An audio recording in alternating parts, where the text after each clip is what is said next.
E o último assunto de hoje, eu não poderia deixar de falar, né? Deixar de fora o Lulão, o Kraken, né? Na capa da revista Time. A revista Time é a revista mais famosa dos Estados Unidos, né, muito influente nos Estados Unidos, e a capa da revista Time com o Lula, né, com uma longa entrevista e com o destaque devidamente dado, deixou a Bozolândia em surto psicótico. Estavam mais apavorados que saguis no incêndio na floresta. Eles sentiram o golpe como eu ainda não tinha visto. Praticamente todos os bolsominions ilustres se pronunciaram. Rapidamente, a Time virou uma revista irrelevante, quem dá bola para Time virou colonizado, a gente viu comentarista muito doído lá do Manhattan Connection, né? Esse programa super descolonizado, né? Com esse nome, com essas pautas, full pistola, porque o Lula estava na capa da Time. Isso tem um gostinho especial, gente, porque não foi nenhuma nem duas vezes que os bolsominions soltaram fake news espalhando pelos seus grupos de WhatsApp falsas capas da Time com o Bolsonaro. Então eles tinham muito esse argumento de utilizar que o Bolsonaro teria relevância internacional, sendo que o que ele conseguiu construir enquanto presidente foi uma total irrelevância, né? O Brasil, pelo terceiro ano consecutivo,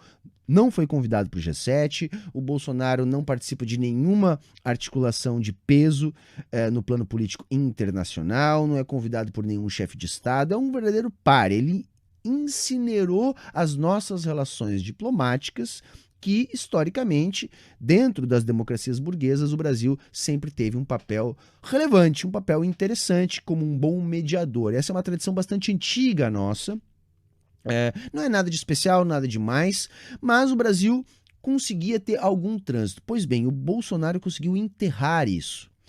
Por sua vez, o Lula sempre teve um bom trânsito. Até porque o Lula, gente, é o verdadeiro centrista. A gente sabe que o centrista, né, em termos de ciência política, é centro-direita. Tá? Normalmente é isso, né? Faz governos de centro-direita. Mesmo que eu considere que pessoalmente o Lula seja uma figura de centro-esquerda, figuras de centro-esquerda, ao assumirem o controle de democracias burguesas, fazem normalmente governos de centro-direita. Esses são os típicos centristas. E o Lula é um típico centrista.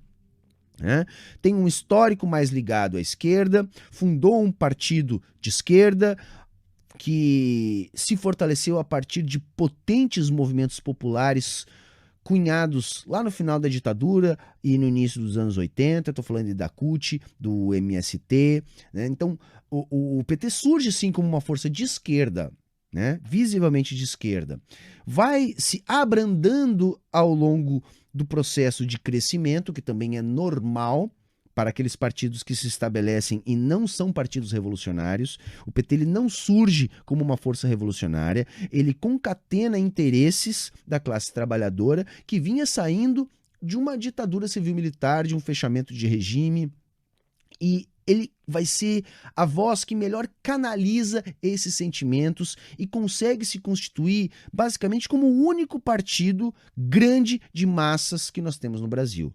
Por que eu digo único? Porque nós temos outros partidos de massas, partidos de esquerda, mas nenhum deles tem a abrangência do PT. E dos partidos maiores, nenhum deles pode ser considerado um partido de fato, porque não tem ideologia, porque não tem uma liga que faça com que os seus militantes acreditem numa causa, numa ideia. São agrupamentos de políticos em volta de siglas para poderem concorrer. Via de regra, esses são os nossos partidos. Nós temos partidos ideológicos no campo da esquerda, mas não tem, em geral, o tamanho que o PT tem. É claro que o PT se abrandou ao longo do tempo, porque virou governo, né? Eu já fiz essa crítica aqui muitas vezes. Ele caminhou para o centro, caminhou com a direita, foi governo, é inclusive responsável por grande parte deste processo de despolitização que culminou no Bolsonaro, até porque para fazer esse governo mais centrista, ele teve que dialogar com um Congresso bastante de direita, teve que fazer uma porção de conchavos com políticos de direita, teve que ceder em muitos pontos. Mas manteve algumas de suas plataformas mais ligadas ao campo popular. Somente isso já fez com que o governo do PT fosse o melhor governo que nós já tivemos na nossa democracia burguesa. Vejam, eu considero inclusive superior ao governo Vargas, tá? Porque o governo Vargas é muito controverso. Embora os avanços talvez tenham sido até maiores no período varguista, nós temos que pensar que o período varguista também é composto em grande parte por períodos de ditadura. O Estado Novo foi uma ditadura ferrenha, inclusive com muitos aspectos semelhantes às ditaduras fascistas que nós tivemos no período, né? Quem institui a polícia política foi Getúlio Vargas, né? Getúlio Vargas vai trazer o Filinto Miller, que vai ser, vamos dizer assim, o precursor de criaturas, como depois vão ser Ustra, como vão ser Daniel Mitrione e tantos outros, tá? Guardadas as devidas proporções. Então é nesse sentido que eu digo, dos períodos da democracia burguesa, né, com eleições livres, com institucionalidade burguesa dentro daquilo que se entende como normalidade, nesse sentido, o governo Lula foi o mais exitoso, mesmo com todos esses processos de despolitização, encarceramento em massa, lucro recorde dos bancos, essas GLOs no Rio de Janeiro, a intervenção no Haiti, essas coisas todas ajudaram a produzir o Bolsonaro, ajudaram a produzir o golpe de 2016, né? Que nós tivemos contra a Dilma. Agora também não podemos negar o avanço brutal que foi uma década, mais na verdade, uma década de aumento real do salário mínimo em relação à inflação. Nós não podemos deixar de falar o avanço brutal que foi o Bolsa Família. Nós não podemos deixar de falar que nós tivemos sim muitas políticas que fizeram com que o Brasil saísse do mapa da fome, que o Brasil conseguisse acumular uma boa quantidade de reservas internacionais.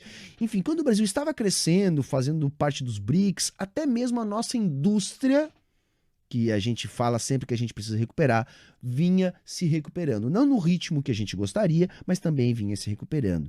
E tanto é que, desde que esse projeto foi substituído pelo projeto neoliberal, já em 2015, quando a Dilma capitula e coloca lá o Levi, mas isso é aprofundado depois do golpe, nós tivemos a piora significativa em todos os índices econômicos.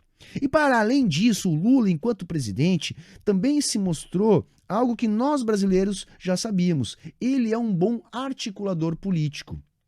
Como um bom centrista, como um bom político moderado, ele tem uma tradição da negociação.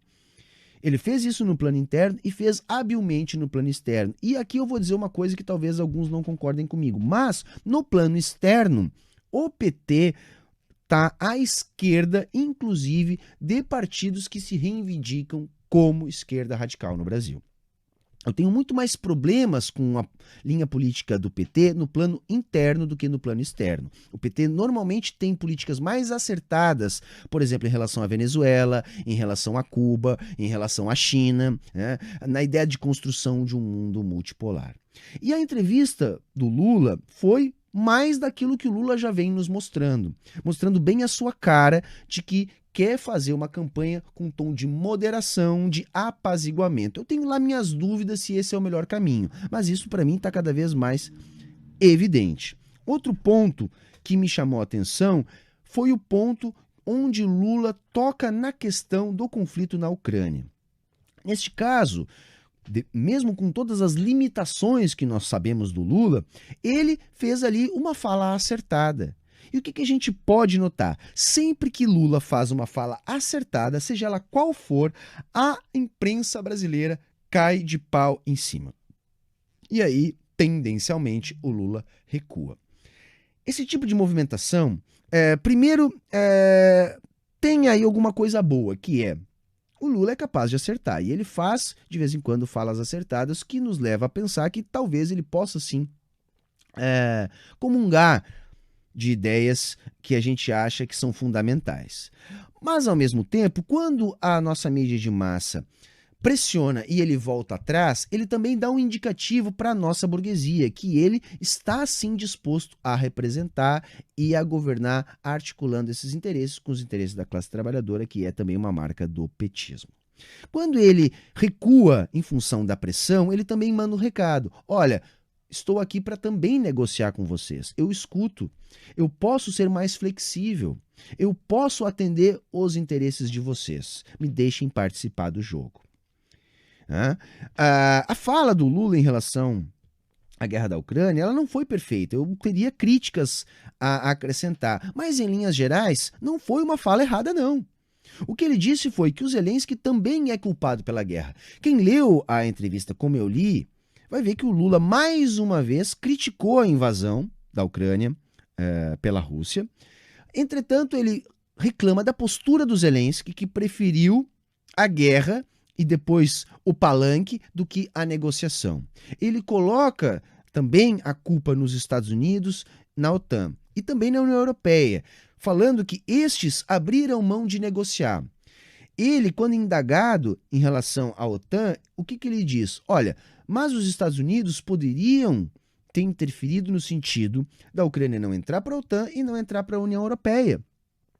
Não que isso não pudesse se concretizar no futuro, nas palavras do próprio Lula. Quem sabe vamos esperar um pouco mais, porque se havia uma iminência de guerra, era necessário, segundo o Lula, aumentar a negociação, as conversas, 15, 20 dias, um mês, como ele mesmo disse. Então vejam, a fala até não está nem um pouco assintosa e é, em linhas gerais, uma fala acertada. Porque sim, a OTAN é responsável, porque sim, o Zelensky está fazendo um papel midiático, utilizando a morte das pessoas, o conflito, a guerra, onde só quem morre é a classe trabalhadora, de lado a lado.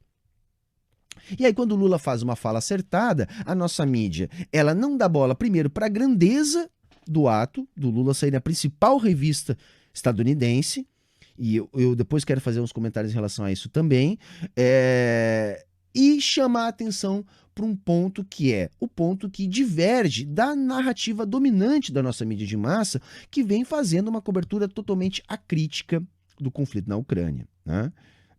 Uma cobertura novelizada, sem nenhum tipo de reflexão, sem sair da camada mais superficial, aquela que quer apenas jogar com as emoções das pessoas, colocando o Zelensky como herói e o Putin como vilão. Essa é a narrativa. E qualquer um que sai dessa narrativa, e vejam, essa é a narrativa do Departamento de Estado dos Estados Unidos, que pauta os nossos militares, que pauta os nossos burgueses e que pauta, portanto, a nossa mídia de massa. Então, quando a gente sai minimamente dessa narrativa que deve ser imposta, como o Lula fez, automaticamente há uma reação brutal da nossa mídia. Então vejam, tem que elogiar a entrevista do Lula, mesmo com as limitações que a gente deve apontar. E deve também pensar num outro prisma. Por quê? Por que o Lula foi convidado neste momento, momento pré-eleição no Brasil, a ser capa, né, de um periódico tão importante? Porque, assim como no Brasil, a mídia lá nos Estados Unidos, ela é porta-voz da burguesia. A Time é porta-voz da burguesia central, da centralidade do capitalismo.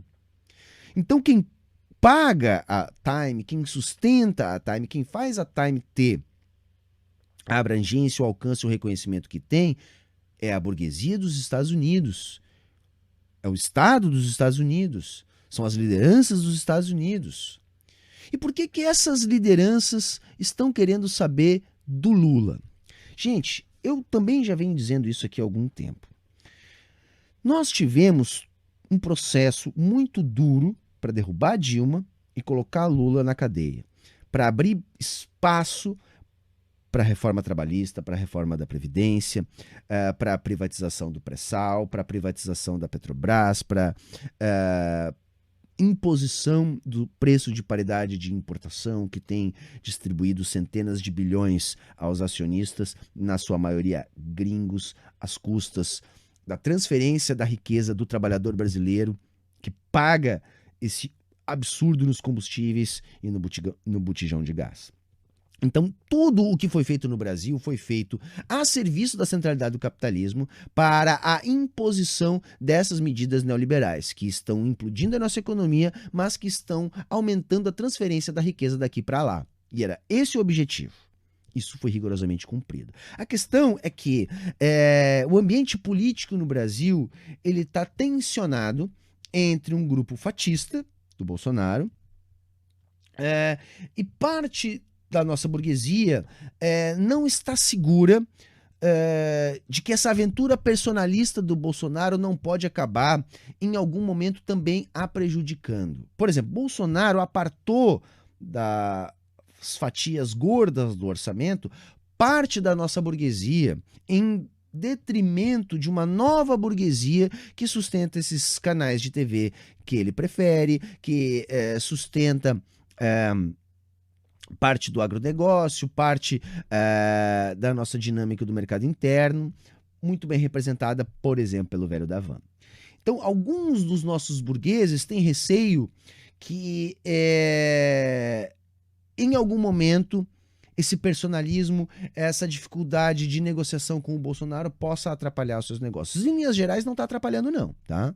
A Globo perdeu boa parte dos seus recursos, né? Mas os bancos continuam lucrando, mas os principais anunciantes continuam lucrando, enfim, o mercado continua aí, as coisas seguem acontecendo, até porque tem lá o Paulo Guedes, que esse continua sendo blindado, né? Mesmo com todas as barbeiragens, mesmo com a inflação de 2 dígitos, mesmo com os juros de 2 dígitos, mesmo com o desemprego de 2 dígitos, para a nossa classe dominante tá bom. E o que eu tenho sustentado? Se o Lula voltou pro jogo, tá? Sem povo na rua, sem quebra-quebra, sem, enfim, início de uma eclosão social, ou seja, se os mesmos atores que tiraram o PT e o Lula da jogada o reconduziram para a luta, é porque alguma coisa tem aí. E eu estou insistindo nisso. O Lula vem há muito tempo se oferecendo como uma opção a essa burguesia que desconfia do Bolsonaro, dizendo assim, olha, eu já estive ali nessa situação, vocês continuaram ganhando, vocês continuaram tendo acesso aos cargos, às verbas, aos projetos do governo. Enfim, nós não precisamos manter o país nesse nível de tensão, essa ameaça de ruptura, porque eu posso atender os interesses de vocês também. Eu só quero colocar aqui o povo no orçamento, como ele gosta de dizer, eu quero poder ter alguma margem para não seguir com esses avanços neoliberais. Entretanto, vocês já impuseram a agenda, vocês já fizeram o desmonte. Então, eu me coloco aqui, me coloco como um freio, estabelecemos uma régua e nós não temos uma ruptura maior. Vamos voltar para a história. Quando nós tivemos a ruptura lá em 64, boa parte dos nossos burgueses também sentiu, gente. Boa parte dos políticos ligados aos nossos burgueses também sentiu. De modo geral, muitos cresceram, se desenvolveram, ficaram ainda mais ricos, mas não foi 100% não. Tivemos ali algumas baixas e tivemos um período longo de controle dos militares, onde os burgueses tiveram que se submeter aos generais para continuar fazendo parte do governo. Eles continuaram lá impondo os seus tecnocratas, continuaram lá indicando os nomes da economia, mas tinham que sentar à mesa junto com os generais. Se a gente comparar, por exemplo, com o período do Fernando Henrique, havia uma dominação mais direta da burguesia em relação ao governo, uma imposição mais direta dos seus interesses, sem ter nem que sentar na mesa para explicar para os generais o que eles queriam. Por isso que o sonho da nossa burguesia era alguém como Dória, alguém como o Alckmin, alguém como o Luciano Huck, né? Para que eles tivessem mais uma vez aquilo que eles tiveram com o Fernando Henrique Cardoso. A questão é que eles não conseguem ganhar a eleição. Esse é o ponto. Eles só conseguiram ganhar a eleição quando eles tiraram o Lula da jogada depois do golpe que deram contra Dilma. E agora o Lula voltando para o jogo, ele sabe que mais uma vez o Lula pode sim levar a fatura. Então, essa entrevista do Lula na Time também tem essa dimensão. Tá, e se? E se realmente nós tolerarmos o seu retorno e se você for o escolhido para gerir os nossos interesses? O que você está pensando? Então, quando o Lula é chamado para esse veículo burguês da mídia central do capitalismo, né, do capitalismo central, tem duas dimensões. Uma é um convite para que o Lula fale. Vamos lá, o que tu tá querendo? O Lula, político experiente, sabe muito bem com quem que tá falando. Quem é que tá prestando atenção no que ele tá dizendo. E ele tá indo lá dizer exatamente o que ele disse. Se colocou como um estadista, se colocou como um apaziguador, se colocou como um mediador de conversas, coisas que ele já fez em outros momentos, né? Não sei se é interesse da burguesia mundial nesse momento a conversa. Acho que não. O Biden está indo para outro caminho. Não é um caminho seguro para o Biden. Os Estados Unidos está nas portas de uma recessão. Nós estamos vendo uma explosão dos preços no mercado imobiliário. Nós já tivemos a elevação de juros.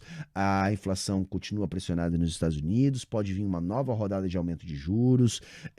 O Biden está apostando na guerra para reverter a sua popularidade, não está dando certo, a guerra vem se prolongando, ao passo que o rublo vem se valorizando frente ao dólar.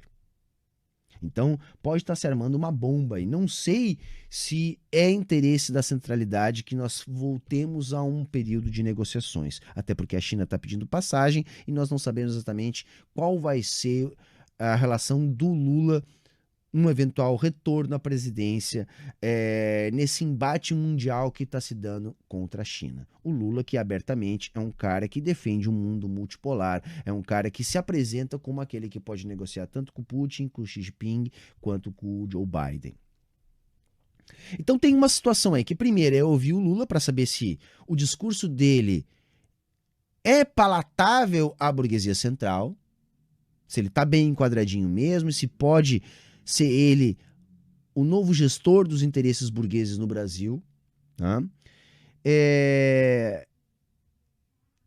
E, ao mesmo tempo, também,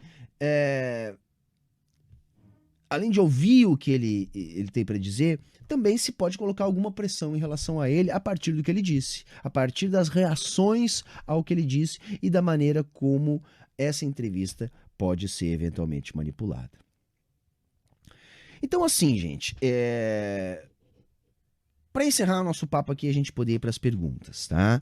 É importante, sim, a capa com o Lula, tá? Mostra que a burguesia está olhando para ele e está considerando tê-lo como articulador dos seus interesses mais uma vez. Então, é um teste em relação ao que ele vai dizer, é uma forma de pressionar em relação ao que ele vai dizer, e ele sabe muito bem e está jogando com isso, tá bom? Eu tenho defendido aqui, apesar de ter todas essas limitações, eleitoralmente, o Lula é a única opção para vencer Bolsonaro.